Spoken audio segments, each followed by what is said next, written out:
Trump की चापलूसी के चक्कर में मुनीर पाकिस्तान की शीशा लेदर करवा रहा है, लेकिन भारत ट्रंप को तगड़ा जवाब दे रहा है। ट्रंप के टैरिफ वॉर का जवाब देते हुए भारत ने भी अमेरिका पर टैरिफ लगा दिया। भारत ने अमेरिका से आयात होने वाली दालों और फलियों पर 30% टैरिफ लगा दिया है। अब अमेरिका के सांसद कह रहे हैं कि अरे ये तो गलत है, वो ट्रंप से अपील कर रहे हैं कि भैया इसको हटवाइए। भारत ने पिछले साल 30 अक्टूबर को अमेरिका पर टैरिफ लगाया था। अब ये जो है इसको लेकर अमेरिका में बवाल मच रहा है कि भाई ये तो आप 25% लगाए, इधर से 30% लगे तो नुकसान हो रहा है।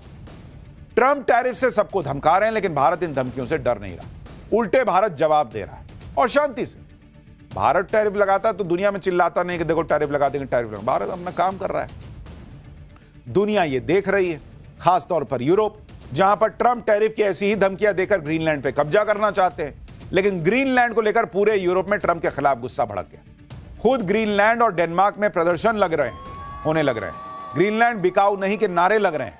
कहा जा रहा है कि ऐसा प्रदर्शन ग्रीनलैंड और डेनमार्क में कभी नहीं हुआ। आप देखिए कितनी ठंड है भाई, उस ठंड में लोग निकल गए हैं बाहर प्रदर्शन करने के लिए।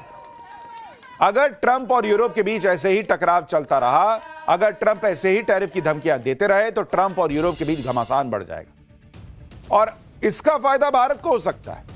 इस टकराव की वजह से व्यापार को लेकर भारत और यूरोप करीब आ सकते हैं। भारत और यूरोपीय यूनियन के बीच फ्री ट्रेड एग्रीमेंट को लेकर लंबे समय से बातचीत चल रही है और अब वो और तेजी से आगे बढ़ सकती है। इससे भारत के फार्मा, टेक्सटाइल, रत्न और आभूषण, स्टील, ऑटोमोबाइल, सोलर उपकरण और लेदर जैसे क्षेत्रों में तेजी आ सकती है। पिछले साल जुलाई में भारत और ब्रिटेन के बीच फ्री ट्रेड डील हो चुकी है। यानी भारत के लिए आपदा में अवसर वाली स्थिति है और इसीलिए भारत देखिए अपना चुपचाप कैलकुलेटेड जो है अपना काम कर रहा है। अमेरिका इससे भी लड़ रहा है, उससे भी लड़ो तुम सबसे, हमको क्या है। जिस से लड़ोगे अल्टीमेटली भारत इतना बड़ा बाजार है कि उनको हमारे पास आना ही पड़ेगा। हम दुनिया की सबसे तेजी से भागती अर्थव्यवस्था है, लोगों को हमारे पास आना ही पड़ेगा और भारत के लिए इसमें नए बाजार खुलेंगे। यूरोप को भी भारत जैसी तेजी से बढ़ती अर्थव्यवस्था का साथ मिल रहा है। ट्रंप से टकराव के बीच कैसे यूरोप और भारत करीब आ रहे हैं, उसे आप इस बात से भी समझिए कि आज ही यूरोपीय देश पोलैंड के विदेश मंत्री भारत आए। यूरोप के देश भारत से लगातार दोस्ती गहरी करने में जुटे हैं, क्योंकि यूरोप को पता है अगर ट्रंप की वजह से व्यापार का नुकसान हुआ तो भारत के अलावा कहां जा सकते हैं। भारत भी यूरोप के साथ व्यापार को बढ़ा रहा है, लेकिन भारत आप देखिए कैसे आज की डेट में बिजनेस करेगा, लेकिन अपने हित से समझौता नहीं करेगा। उसका एक और उदाहरण देखिए। भारत देख रहा है कि पाकिस्तान को लेकर किसकी क्या अप्रोच है। भाई आप भारत ने आज पोलैंड के विदेश मंत्री की क्लास लगा दी, क्योंकि पोलैंड के नेता पाकिस्तान में जाकर कश्मीर पर बयानबाजी कर रहे थे। इसी को लेकर आज मीटिंग में विदेश मंत्री एस जयशंकर ने साफ साफ पोलैंड को बोल दिया कि हेलो, ये सब नहीं चलेगा कि भारत से दोस्ती और पाकिस्तान के लिए सॉफ्ट कॉर्नर। भारत की सख्ती के तुरंत बाद ही सीमा पार आतंकवाद को लेकर पोलैंड के सुर बदल गए। सुनिए मीटिंग में क्या हुआ।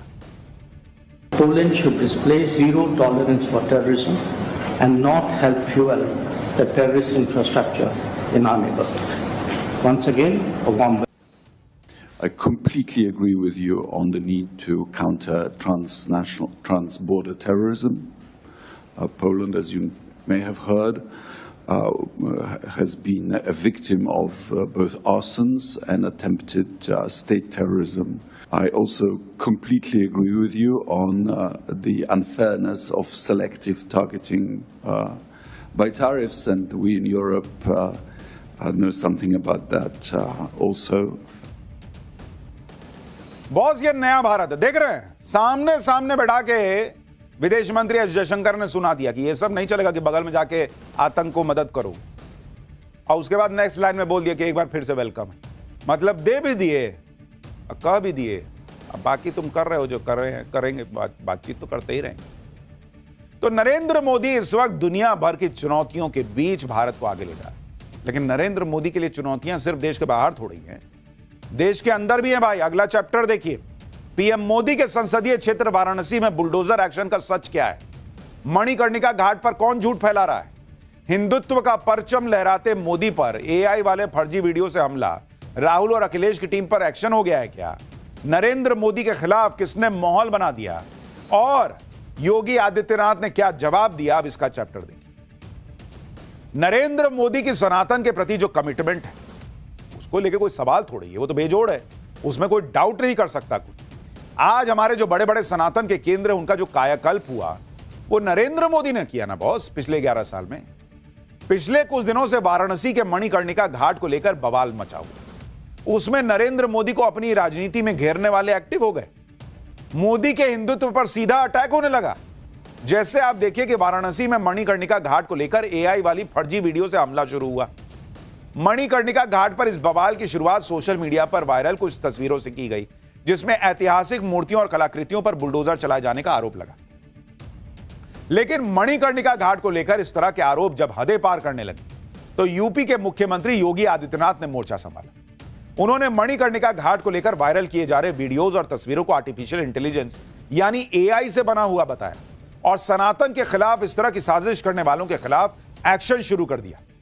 अब इसके बाद सवाल उठने लगे कि क्या वाराणसी में मणिकर्णिका घाट के नाम पर झूठ फैलाया जा रहा है? क्या यह सारा बवाल वाराणसी के दाल मंडी इलाके में हो रहे बुलडोजर एक्शन को रोकने के लिए हो रहा है ताकि सरकार प्रेशर में आ जाए? क्या यह सारी प्लानिंग पीएम मोदी को उनके संसदीय क्षेत्र में घेरने के लिए की जा रही है?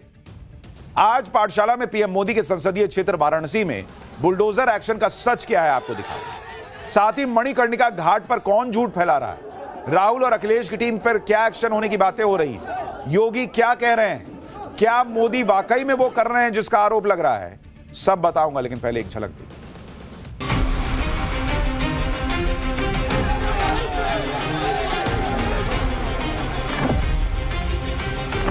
धरती पर किसी राजा ने इतने मंदिर नहीं तोड़े होंगे जितने भारतीय जनता पार्टी ने पौराणिक मंदिरों को तोड़ा है।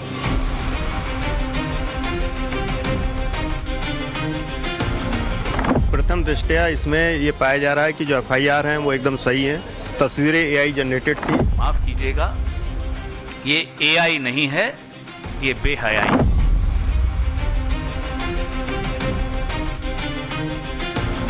मैं चेतावनी दूंगा जो एआई जनरेटेड वीडियो के माध्यम से जनता जनार्दन को गुमराह करके और भड़काने वाली कार्रवाई कर रहे हैं।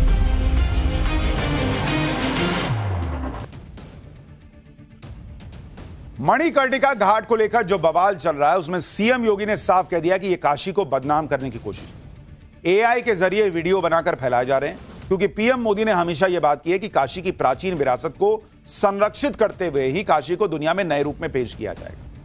लेकिन मणिकर्णिका घाट को लेकर यह बातें कही गई कि वहां पर मूर्तियां तोड़ी गई, मंदिर तोड़े गए, इंडी वालों ने अपनी राजनीति शुरू कर दी। मणिकर्णिका घाट को लेकर हो रहे इस बवाल की सच्चाई जानने के लिए टाइम्स नाउ नवभारत की टीम वाराणसी के मणिकर्णिका घाट पहुंची।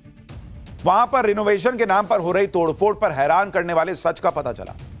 सोशल मीडिया पर विपक्ष के कुछ नेताओं ने और कुछ लोगों ने कुंभा महादेव के टूटे मंदिर का वीडियो शेयर किया। मंदिर के दाईं तरफ मलबे का ढेर दिखाया गया।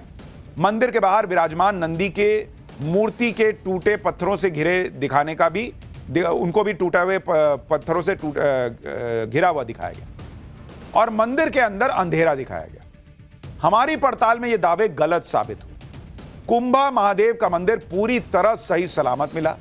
मंदिर में पहले की तरह पूजा हो रही है। नंदी भी मंदिर के बाहर पहले की तरह विराजमान है। कुंभा महादेव मंदिर पर ग्राउंड जीरो से हमारे सहयोगी की यह रिपोर्ट देखिए। और हम आपको दिखाने की कोशिश कर रहे हैं कि ये मंदिर जो है वो पूरी तरीके से सुरक्षित है। चाहे आप ये मंदिर का ये गर्भगृह देख सकते हैं या फिर जो ये पिलर है जो नागर शैली में इसको बनाया गया है, ये सब कुछ सुरक्षित है। जबकि सोशल मीडिया पर क्या जो तस्वीरें हैं वो क्या हैं वो भी हम आपको दिखाने की कोशिश करें तो आप ये तस्वीरें देखिए।